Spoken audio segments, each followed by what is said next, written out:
kita pastikan semua terdaur ulang sampai nanti bisa dipakai atau digunakan lagi oleh masyarakat kembali. Plastiknya kemana ini? Nggak ada. Oh, oke. Jadi sebenarnya bisa diolah menjadi barang-barang fabric atau bahan-bahan produk-produk fashion ya? Yes. Ini adalah rekomendasi untuk family planning atau alat KB Iya, yang betul. digunakan sebaiknya apa? Betul. Terus saya berpikir bagaimana caranya teknologi ini bisa mempercepat inovasi di bidang kedokteran.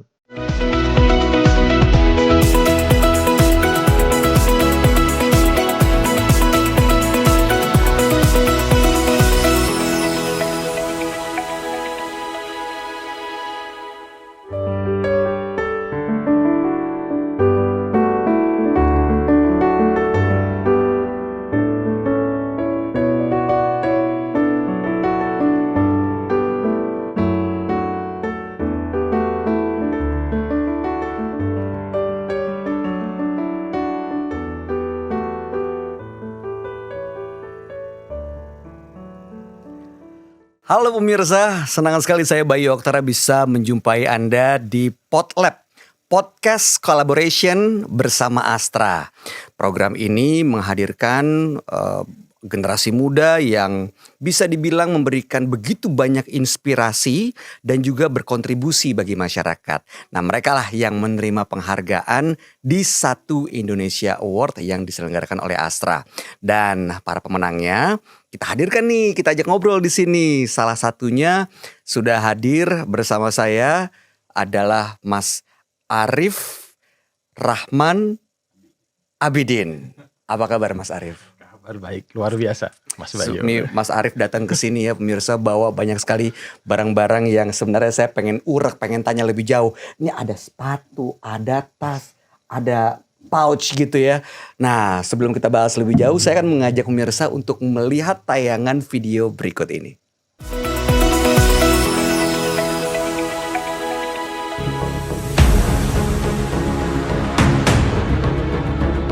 Isu sampah plastik menjadi salah satu tantangan lingkungan terbesar di dunia, termasuk Indonesia.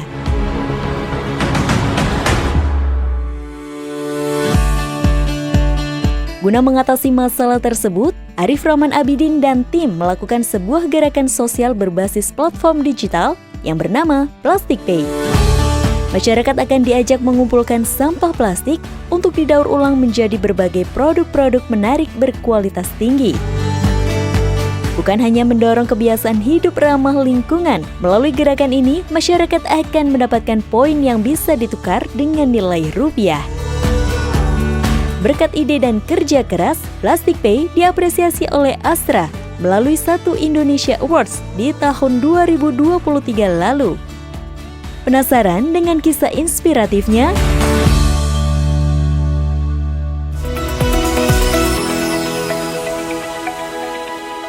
Jadi pemirsa, belakangan ini kita tahu ya soal sampah ini mengundang perhatian seluruh dunia.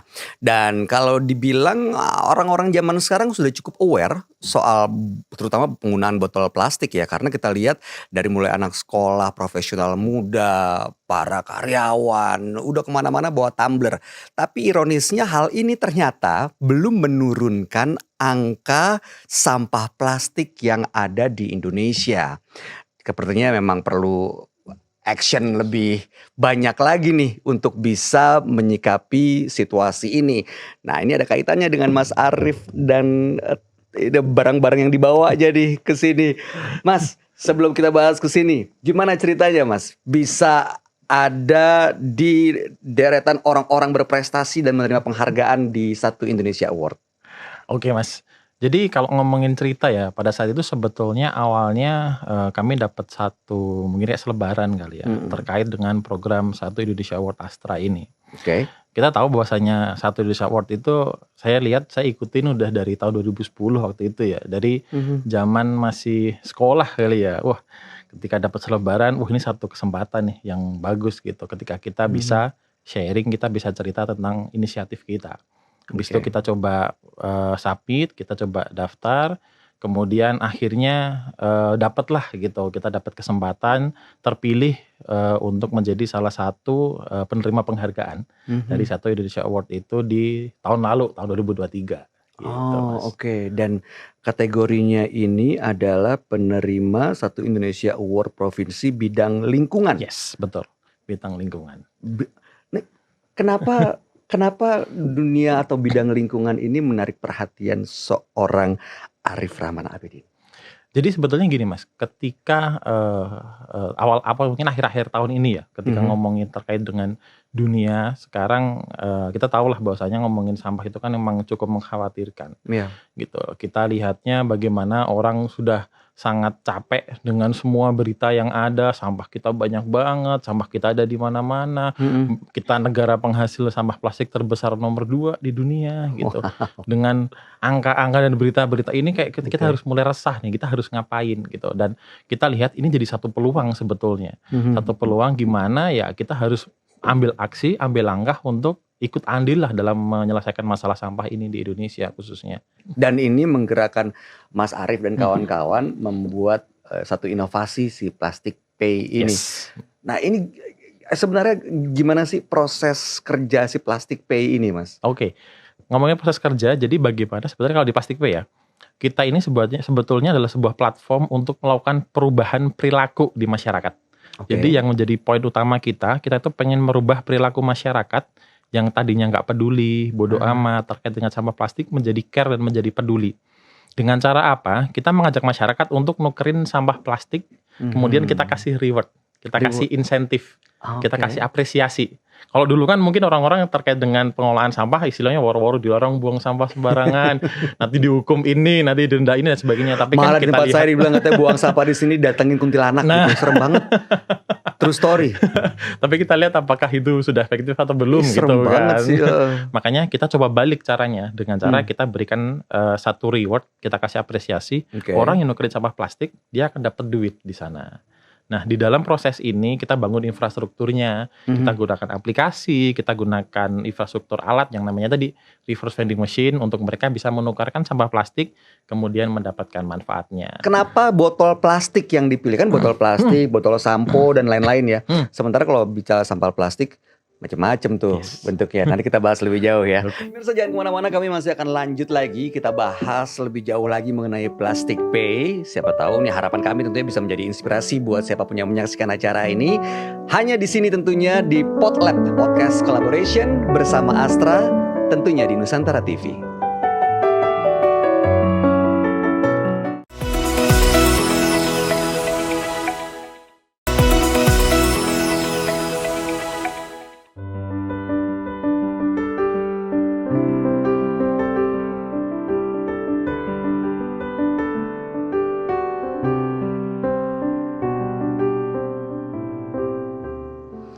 Terima kasih pemirsa, Anda masih bersama saya Bayu Oktara di Podlab Podcast Collaboration bersama Astra, di mana hari ini kami menghadirkan salah satu penerima penghargaan di satu Indonesia Award Provinsi bidang lingkungan, yaitu Arif Rahman Abidin.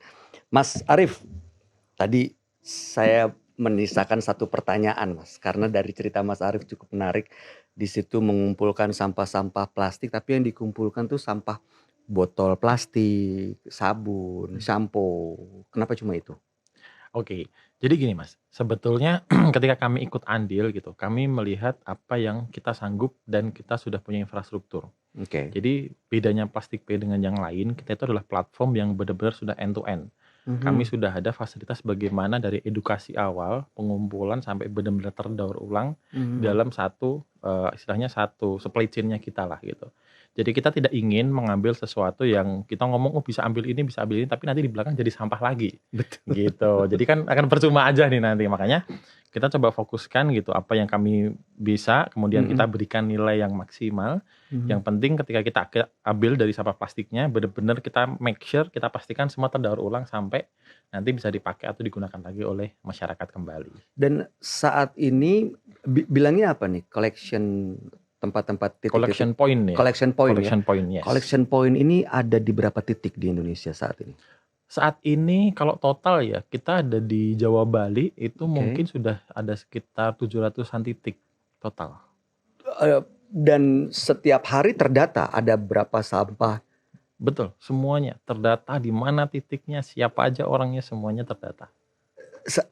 rata-rata harian tuh sampah orang Indonesia untuk botol dan juga ya sampah plastik ya, terutama yang dikumpulkan oleh Plastic Pay, sejauh ini gimana tuh datanya, Mas? Total ya kalau sekarang mungkin pengumpulan per hari kalau kita hitung rata-rata per pieces ya mungkin sekitar 20 sampai 30 ribu pieces per hari dengan semua collection point yang kita miliki se-Jawa Bali tadi. Oke, dan sampah-sampah itu begitu masuk ke alat di collection point itu dikemanakan? Diapain? Bagaimana olahnya? Iya. Jadi sebetulnya terkait dengan pengumpulan nanti awalnya ketika sampah plastik nanti sudah terkumpul di mesin ketika orang sudah nukerin nanti akan di pick up oleh tim kita. Setelah kita pick up, kita bawa dari collection point ke collection center kita namanya.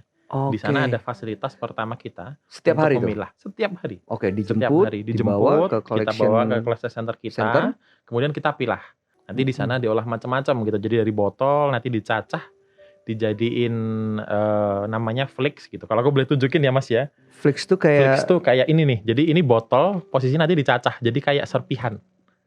Kayak serpihan, oke, potongan betul, serpihan betul. botol itu. Namanya flakes gitu. Betul. Boleh Setelah saya, ini Mas? boleh. Sorry, maaf kanan kiri. Oke. Oh, gini ya. Ya, betul. Oke. Ini flakes, Yes, betul. botol yang sudah dicacah gitu Dicacah, ya. betul. Oke, setelah dari sini Setelah dicacah nanti botol itu akan dilelehkan, diubah yang namanya menjadi recycled polyester staple fiber. dan itu adalah Seperti kalau Ini ya? kita mungkin gampangnya ya, dakron isi bantal kita tidur. oh, Terbuat dari itu. Ini dari flakes Dari sampah tadi. plastik. Iya, Plastik betul. tadi Mas ini. Yes. Oke, setelah dari sini Setelah dari situ nanti akan diubah macam-macam. Pertama bisa menjadi kain lagi, ini contohnya menjadi kain felt kita sebutnya. Atau juga bisa menjadi rasfur kita sebutnya. Jadi kayak bulu. Mungkin kalau kita lihat sering pegang boneka, karpet, ini terbuat dari recycled PET, dari daur ulang sampah plastik. dari daur ulang sampah plastik, Mas. Iya. Plastiknya kemana ini? Gak ada. Oh, oke. Jadi sebenarnya bisa diolah menjadi barang-barang fabric atau bahan-bahan produk-produk fashion ya. Yes. Dari Betul. mulai tas, pouch, terus juga bisa jadi boneka juga malah. Iya, betul. Dan betul. ini sepatu Itu sepatu dari plastik ini. dari plastik. Yang bagian atasnya ya, yang Iya, bagian warna bagian hitam dari yang atas. ininya, Yes. bahannya. Dari plastik, dan ini tuh 99,9% PET. Jadi kita sebenarnya tidak mencampur apapun. Ini pure dari sampah botol plastik, pure dari botol PET. Nah, saya mau tanya deh, ini kan begitu kita tahu ya barang atau sampah yang nggak kepake bisa jadi produk-produk ini. Tapi kan tentu untuk membuat orang mengubah kebiasaan perilakunya tadi untuk mengumpulkan botol sampah, menyerahkan ke collection point itu butuh motivasi, apresiasi mungkin salah satunya. Betul. Itu gimana hitungannya apresiasinya? Saya dapat apa kalau saya naruh botol? Oke, kalau orang nukerin sampah botol plastik, nanti mereka akan dapetin, kita sebutnya poin. Jadi satu botol itu Oke. secara umum akan mendapatkan 56 poin atau equal dengan Rp56. Yang mana setelah nanti dikumpulkan, kita bisa redeem. Kita masukkan ke e-wallet, kita masukin ke rekening, kita jadiin voucher belanja, apapun lah macam-macam gitu. Jadi ada nilai tukarnya ya, ada nilai tukarnya. value-nya, ada nilai. Betul. Oh, oke. Nah ini bisa ditukar pakai poin gak nih? Bisa aja. Boleh ya, Bisa beda aja. lagi ya. Betul. Oke. Sejauh ini gimana tuh Mas dengan hadirnya Plastic Pay di tengah-tengah masyarakat? Animonya gimana? Antusiasnya masyarakat terhadap Plastic Pay seperti apa, Mas? Awalnya kami juga takut. Memang ada ya orang Indonesia mau kita ajakin bawa teknologi, kemudian mereka mendapatkan apa reward lah gitu. Iya. Tapi setelah kita jalankan ternyata orang ini animonya tinggi gitu.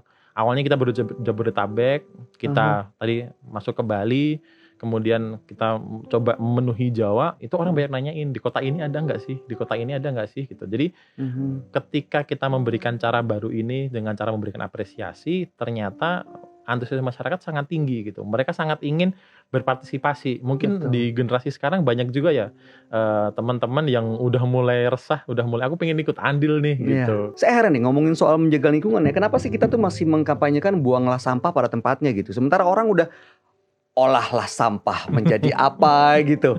Saya pengen tahu tantangan-tantangan yang benar-benar teman-teman Plastik Pay rasakan dalam mengkampanyekan mengubah perilaku hidup sehat ini, lalu kemudian dalam mengkampanyekan bagaimana caranya orang mau mengumpulkan sampah dan juga menggunakan produk-produk recycle, bisa dibilang gitu ya. Yes. Nah, ini kan pasti butuh edukasi kan. Nanti kita ngobrol jauh soal itu ya Mas ya.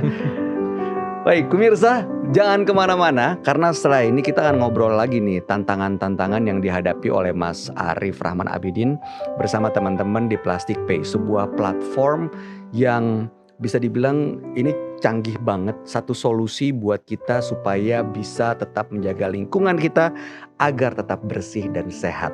Selengkapnya kami akan hadirkan sesaat lagi, tetap di sini di Podlab Podcast Collaboration bersama Astra hanya di Nusantara TV.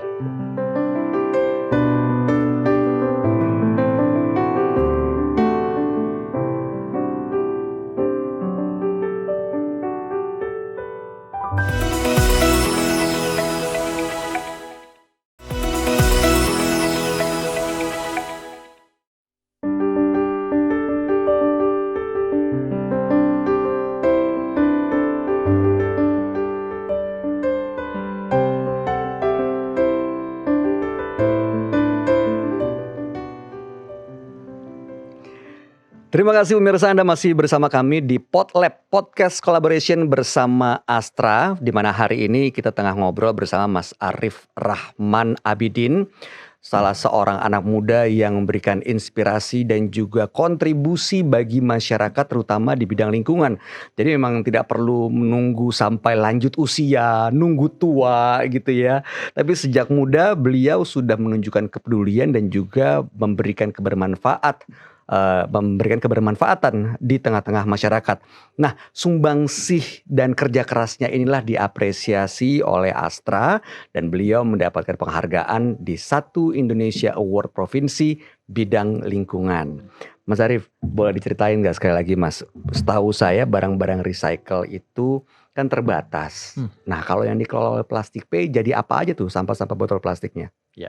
Macam-macam sebetulnya Mas. Jadi ketika sampah plastik tadi udah diolah menjadi fiber, fiber itu turunannya akan banyak sekali, macam-macam produk. Pertama yang paling gampang dan paling sering kita pakai tapi kita nggak kerasa adalah dakron isi bantal atau mungkin isi guling kita tidur. Itu terbuat dari sampah botol plastik. Jadi sebenarnya kita selama ini tidur di atas sampah botol plastik. Jangan-jangan buatan Plastik Pay juga nih. Gitu. Kemudian ada juga kita bikin namanya kain felt ini gitu. Kalau orang-orang industri mungkin sebutnya kain NP gitu. Jadi kalau di pabrik di pasaran namanya kain felt. Itu kita pakai pertama bisa dipakai untuk biasanya industri otomotif gitu. Jadi mungkin kalau ada decking mobil dan sebagainya. Oh, lapisan-lapisan atas bawah karpet dasar gitu. Betul, itu terbuat dari kain felt ini namanya. Kemudian tadi ada juga rasfur, bisa untuk boneka, untuk karpet. Kemudian ada juga kita bikin namanya geotekstil. Jadi geotekstil itu adalah lapisan biasanya dipakai untuk konstruksi. Jadi kalau kita pakai salah satunya proyeknya yang digunakan adalah di Jalan Tol Cipali itu. Jadi sebelum tanah dikasih cor-coran itu dikasih kain putih. Oh, kain putih itu? Kain putih, yes. Itu namanya geotekstil. Itu terbuat dari daur ulang sampah botol plastik ini. Itu yang mungkin sekarang banyak dipakai juga di Indonesia. Karena kebetulan di grup kami, geotekstil itu sekarang yang satu-satunya yang SNI. Makanya yang dipakai untuk kebanyakan proyek-proyek pembangunan infrastruktur. Ini pabriknya semua ada di Indonesia, Mas Arif? Semuanya ada di Indonesia. Semuanya adalah anak-anak bangsa. Mengubah satu perilaku yang udah jadi kebiasaan itu kan pasti nggak gampang, Mas. Betul. Apa tantangan yang dirasain sama teman-teman Plastik Pay? Pertama, tantangannya memang betul masalah edukasi. Jadi mengajak orang untuk mau, untuk istilahnya minimal memilah sampah plastik itu nggak gampang. Itu yang menjadi tantangan. Yang kedua, kadang-kadang juga teman-teman yang mungkin agak sedikit nakal, kita juga sudah menghadirkan fasilitas senyaman mungkin, kita dekatkan ke masyarakat. Kadang-kadang dari situ orang-orang masih ada yang usil, masih ada yang nakal. Jadi kita pernah punya mesin, kita coba testing di salah satu pasar itu kayak dicoret-coret, disiram susu dan sebagainya gitu loh. Jadi kedepannya apa rencana Plastik Pay, Mas? pertama kita pasti pengen menyebarkan ini lebih banyak lagi. Jadi tujuannya kan dengan 700 titik aja mungkin belum banyak yang tahu Plastik Pay gitu. Itu masih sangat sedikit sekali. Harapannya semakin banyak, semakin dekat masyarakat, semakin gampang mereka menjangkau. Jadi mereka akan dengan mudah lah ikut partisipasi juga. Yang kedua ya banyak pihak nanti yang bisa berkolaborasi, berpartisipasi untuk kita bisa merubah perilaku masyarakat ini gitu. Bagaimanapun kan ya dengan merubah perilaku masyarakat ini aja nih. Karena kalau kita ngandelin ngumpulin seberapa kuat sih, cost-nya pun juga akan sangat gede. Tapi ketika masyarakat sudah berubah perilakunya, masyarakat sudah banyak berpartisipasi, pasti akan lebih mudah lah untuk mengelola sampah ini. Iya, karena kan kita tahu ya saat ini jangan sampai Indonesia terus-terusan mendapatkan predikat negara dengan sampah terbanyak nomor berapa Mas? 2. Nomor 2 di dunia loh. Tapi kalau semuanya bisa dikumpulkan diolah jadi barang-barang lain, justru itu jadi satu potensi ya Mas ya? Betul. Itulah sebenarnya yang menjadi visi kami. Sebenarnya kami pengen merubah image Indonesia, bukan hanya menjadi penghasil sampah, tapi pentransformasi sampah itu sendiri. Transformasi sampah, ini butuh kesadaran kita semua. Mas, terakhir boleh dong sampaikan pesan buat teman-teman kita semua nih terkait dengan sampah, pengelolaan lingkungan dan lain-lain. Silakan. Oke. Jadi terkait dengan pengelolaan sampah ini, kita kan menciptakan satu infrastruktur ya. Kita memberikan satu edukasi, itu tidak akan berguna kalau tidak ada peran serta atau mungkin ikut andil dari masyarakat maupun dari publik maupun private sector. Harapannya dengan kita bisa bersama-sama, kemudian masyarakat mau partisipasi, kita coba hadirkan fasilitas ini, minimal manfaatkan dengan maksimal, manfaatkan dengan sebaik-baiknya untuk kita bisa mendapatkan manfaat dan juga memberikan manfaat untuk lingkungan dan Indonesia kita. Luar biasa, sungguh mulia, dan ini tentunya butuh gerakan dan kesadaran kita bersama nih pemirsa. Jangan sampai yang nonton tar aja yang lain dulu deh, tetangga juga belum gitu. Jangan, justru kita mulai dari diri sendiri, dimulai dari hal kecil, dimulai dari sekarang. Mas Arif Rahman, terima kasih banyak sudah hadir atas obrolan-obrolan serunya. Teruslah menginspirasi, teruslah berkarya, teruslah bermanfaat untuk masyarakat Indonesia. Izinkan kami untuk memberikan apresiasi penghargaan sebuah plakat, mohon diterima. Dan pemirsa, akhir kata saya Bayu Oktara pamit. Terima kasih atas kebersamaannya. Sampai jumpa di kesempatan lain tentunya hanya di Podlab Podcast Collaboration bersama Astra. Sampai jumpa. Thank you Mas.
NTV Sahabat Kita.